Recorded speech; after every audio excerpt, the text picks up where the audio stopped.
Epilepsy is a neurological disorder where patients experience atypical surges of electrical activity in the brain, and that has many side effects such as constant seizures.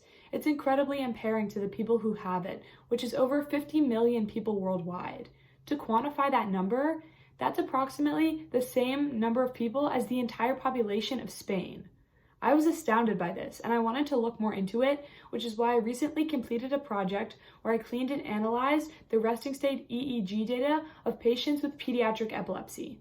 Here's what I did. Just for some quick background information, EEG is short for electroencephalography, which is a way of measuring electrical activity in the brain, and all of the software that I used for this project was based in MATLAB, which is a commonly used piece of science and engineering software. And then within MATLAB, the extension that I needed to download in order to do this project was EEG Lab, which is specifically used for EEG readings. When I started out the project, my data set was full of completely raw data. And while this is a fine place to start, you can't do any kind of analysis and make conclusions from raw data because it's still not cleaned. And before you clean data, if you put in trash data and perform analysis on that, you're gonna gain trash conclusions. And so it's super important to clean your data before you begin trying to deduct anything from it. Otherwise, you're not gonna benefit from it or be able to come up with any sort of valuable conclusion. So in order to clean my data, I had to perform a few different steps, and the first part of cleaning data is pre-processing. So pre-processing has two steps. The first step is using a basic FIR filter in order to remove eye blinks. So within the raw data, there were pieces of the wavelength which were extreme outliers, and those were eye blinks because when you blink, then there is a much larger amplitude of a wave than there is when you are just getting the typical brain readings. And so it's important to remove the eye blinks in order to be able to look at the data more accurately. So the first thing that you have to do is apply a basic FIR filter, which will remove all of the atypical amplitudes, essentially taking out the eye blinks. So my filter was between 5 Hertz and 30 Hertz, which is pretty standard. And after doing that, then the second step of pre-processing is to re-reference the data. So essentially what this means is when you begin, the data set has a common reference point, and that's kind of like a standard reference point that is used for any given data set, except data is obviously not one size fits all, and so that common reference point typically isn't a very good average in general. And so by re-referencing the data, essentially what you're doing is finding a better average for the data set that you have, and then you can move forward better. So re-referencing the data to find a better average point. After pre-processing, it was time to reject artifacts. And there are a few different ways that you can do this. And that's the reason I said artifacts, because I'm using that as kind of a broad term. One way you can do this is by rejecting specific pieces of channels, or you can just reject entire channels as a whole. And there are many different methods. You can do that manually, you can do that in an automated manner. The way that I decided to reject artifacts was using independent component analysis.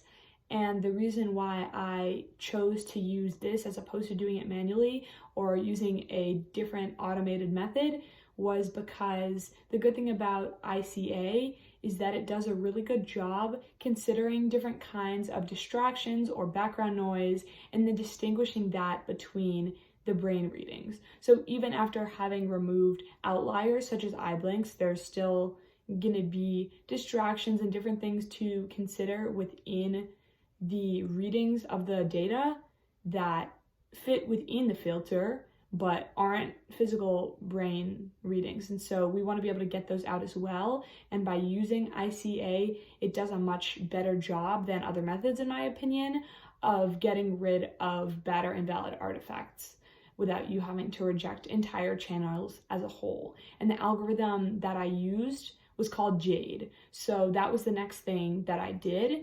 And then after that, it was time to extract epochs. The purpose of extracting epochs is essentially looking at the time-related details of nonstop data. So if there are certain stimuli that occur while the readings are being done, then the goal is to be able to acknowledge and remove those as well. And the way that this is done is by removing the mean of each channel. So you can do this for more specific groups of data or only certain channels, but I did it for all of my channels and the entire data set. And by doing this, then I was able to extract readings connected to certain stimuli that occurred while readings were being taken. So these are all the steps for cleaning data, but even after I had finished performing those steps, then I also wanted to plot the data in a few different ways just to make sure that I had done everything correctly and not missed anything that should have been removed before I proceeded to attempt to analyze the data and draw conclusions, just as one final precaution. So there were 3 types of plots that I made. The first is called a spectopo plot, and in this plot, which I will show a picture of right now, essentially each line in the plot represents a different channel, and so it's pretty easy to see if there's one line that's straying away from the others a lot, then that would be a bad channel and you would know that that would be a channel that you should remove. But as you can see from my plot, none of the lines were straying too far away from the other channels consistently. So based on this plot, I was all set. The second type of plot that I made was an ERP image plot.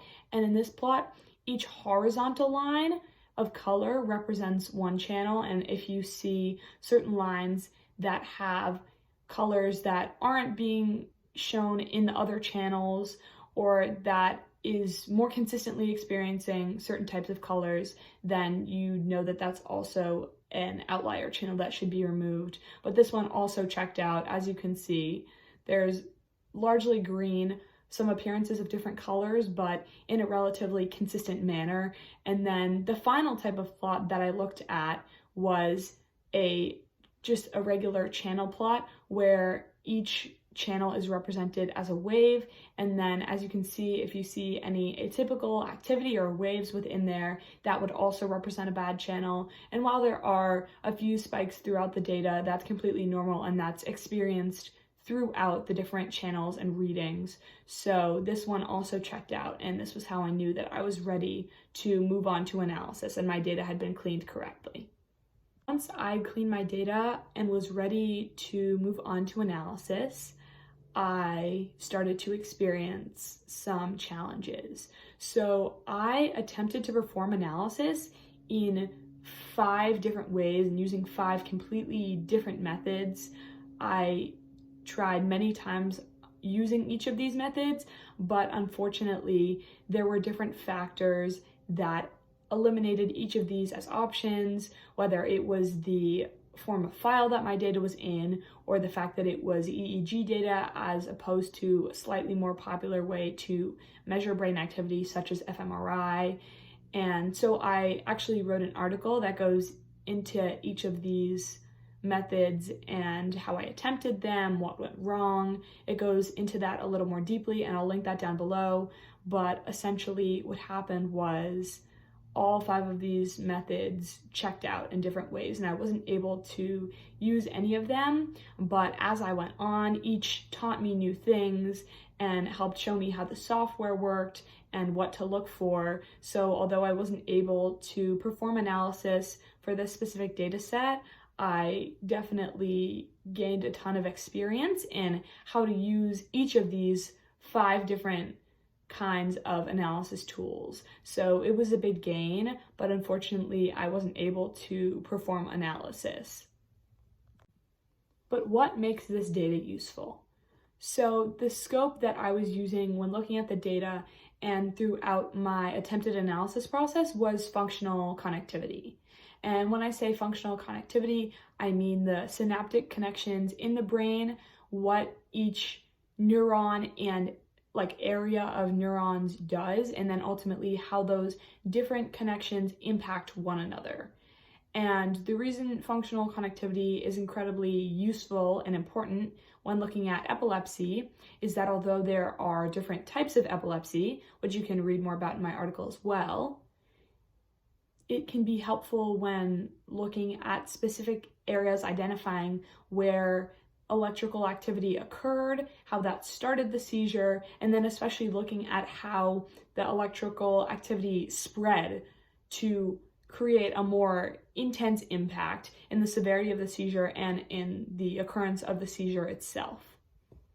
Next steps and the way to proceed on with this project to achieve that goal of making proactive and preventative measures for patients with epilepsy, like I was just speaking about, would be to create a supervised neural network first that would sort all of the data in patients into biogroups, because as I was saying before, there are different types of epilepsy and it's not a one-size-fits-all condition. And so the way that we could achieve the best, most precise and personalized measures would be first to sort all of the patients into biogroups, potentially even beyond just the types of epilepsy, because there are 4 main types of epilepsy, but even deeper than that, really to achieve the most accurate models that we possibly could. And then after sorting them into biogroups, and ultimately this next step would be done for the condition as a whole and for the biogroups as well, because we always want to be concluding as much as we can and really looking into it in full detail. So the next step would be using an unsupervised network to using clustering, which is an unsupervised tactic to find patterns within the readings and within the data for the biogroups and just for the condition as a whole, which could help us form conclusions and then design different tools and strategies, methods that would enable us to achieve that goal of preventing seizures before they even occur. So that's why functional connectivity is useful when looking at epilepsy. But what made my data specifically useful is that it could be used to look for different patterns in functional connectivity throughout the data. And by establishing consistent patterns across patients and across different readings, that would enable doctors and scientists to form a more proactive and preventative approach to stopping seizures by looking at patterns that would generalize. Then you can look at creating different tools or strategies or approaches for identifying atypical electrical activity and shutting down seizures, as well as other side effects for patients with epilepsy as they're consistently experiencing atypical levels of electrical activity in the brain. Yeah, so this was how I did my project, looking at resting state EEG data of patients with pediatric epilepsy. Hopefully, after having watched this video to the end, you understand more about what that means and about the methods that I used and how it works.